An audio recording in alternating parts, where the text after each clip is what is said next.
దానికి ఏమైనా మార్పులు ఉన్నాయంటారండి? చాలా తేడా ఉంది మేడం. హ్మ్. అంటే ఇంతకుముందు ఫ్రీగా ఉన్నది. ఇప్పుడు కొంచెం ఇబ్బందిగా మారింది. ఎందుకండి ఆ ఇబ్బందులు ఏమేమి ఇబ్బందులు? ఎందుకు ఫ్రీ బస్ పెట్టడం వల్ల ఇబ్బందే. గవర్నమెంట్‌కే ఇబ్బంది. హ్మ్. జనాలు అదే లేడీస్ ఫుల్‌గా ఎక్కిపోతున్నారు. ఓకే. ఆటో వాళ్ళకి హ్మ్. బేరం లేకుండా పోయింది. హ్మ్. ఇప్పుడు కూడా రేట్లు పెరిగిపోతున్నాయి మేడం. హ్మ్.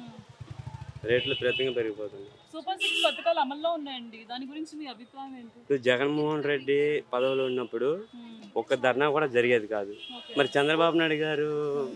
పదవిలో ఉన్నప్పుడు ఎందుకు మరి రోజు ధర్నా జరుగుతున్నాయి ఎందుకండి? ధర్నా జరుగుతున్నాయి కదా! అవును.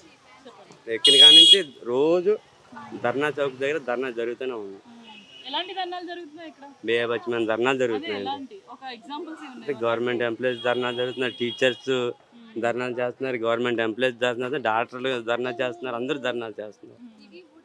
రోజు ధర్నా జరుగుతూనే ఉంది. మేము వచ్చే దారి అదే కాబట్టి. ఓకే.